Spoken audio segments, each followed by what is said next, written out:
Despite warnings from religious leaders, the IDF chief is standing firm and says more women will be placed in combat roles. "We need every soldier," the Israeli military says as it pushes ahead with greater integration of women across frontline positions. Israel's religious leaders are threatening a boycott as the military expands the role of women, including positions inside tank units. The Israel Defense Forces declares placing women in combat positions is not just symbolic, but a move it considers operationally important for the military. IDF Chief of Staff Lieutenant General Eyal Zamir announced that the Israeli military plans to further increase opportunities for female soldiers in frontline and combat assignments in a push to strengthen the army's operational capabilities. The announcement followed warnings from several rabbis who said they may discourage students from joining tank units if changes to mixed-gender service continue, intensifying debate within religious communities. The controversy focuses on an ongoing pilot initiative designed to place women in armored corps roles and evaluate their performance in demanding battlefield environments. Some religious Zionist rabbis expressed opposition, raising concerns about the challenges of male and female soldiers serving together in close operational settings. Zamir emphasized that the military relies on the contributions of all qualified personnel, stating that both male and female fighters and commanders are vital to Israel's defense needs. He described the inclusion of women in significant military roles as strategically important, saying the move could provide additional strength and flexibility for the armed forces. The army leadership said it must consider the needs and beliefs of different segments of society while preserving unity, discipline, and effectiveness across its ranks. Zamir stressed that the focus should remain on shared goals and cooperation, arguing that common purpose is the foundation for stronger teamwork among soldiers. He added that any expansion of women's combat roles will be carried out under existing military guidelines governing service between men and women. Officials said that any new combat assignments or units would continue to follow strict professional requirements, with training, readiness, and operational standards remaining a top priority.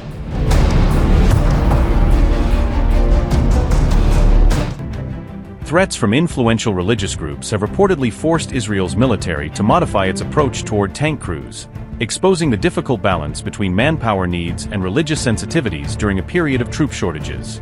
According to the Times of Israel, the Israeli military clarified that male and female soldiers will not serve together inside the same tank, seeking to address concerns raised by religious leaders over plans to integrate women into the armored corps. The IDF's response came after religious schools and rabbinical leaders objected to a pilot program that could allow female soldiers to serve in armored units, arguing that it conflicted with their religious principles. According to reports, 12 Hesder yeshivas threatened to stop sending their students to tank units if the military moved forward with plans that they believed would require male and female soldiers to serve together. In response, the Israeli military insisted that female tank crews would remain separate from male soldiers, while maintaining that the pilot program is intended to examine operational needs without compromising existing military standards. According to the Times of Israel, the Israeli Defense Forces said, and I quote, "After approximately 2.5 years of intense, multi-front and unprecedented war, during which the operational missions of the IDF were expanded, and the burden on the reserve forces increased significantly, the IDF needs every male and female combat soldier. As the People's Army, the IDF places the highest importance on integrating all populations, while making a great effort to preserve their way of life and needs, in a manner that does not harm one population at the expense of another." The High Court of Justice did not instruct the IDF to enlist female soldiers into the armored corps, but rather instructed it to conduct the planned pilot on the matter. A pilot, by definition, is an initial trial intended to examine the possibility of continuing the program. The pilot will be conducted in accordance with the military's protocols on men and women serving together, while ensuring compliance with all required operational and professional standards, and in accordance with operational needs. We have maintained continuous contact with the heads of Hesder yeshivas and their representatives, alongside other figures in the religious Zionist community, regarding this matter.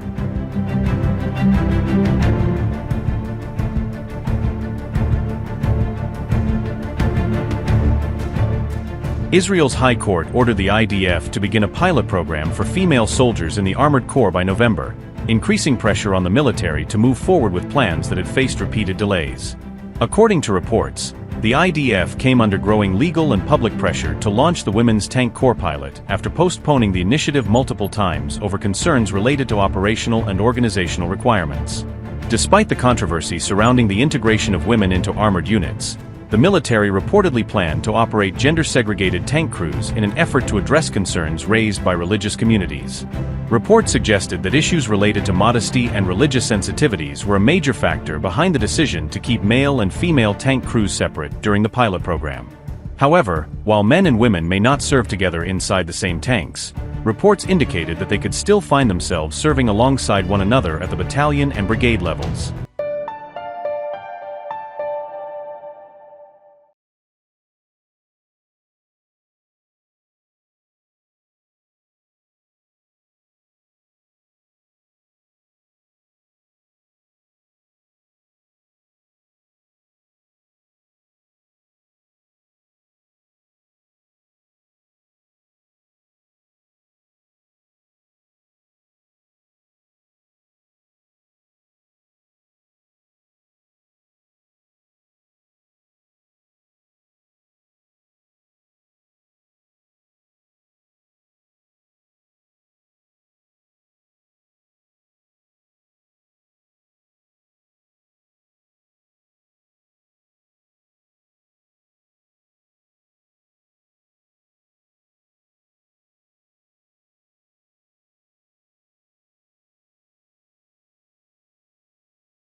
$25 crore गरीब गरीबी को परास्त करके बाहर निकले।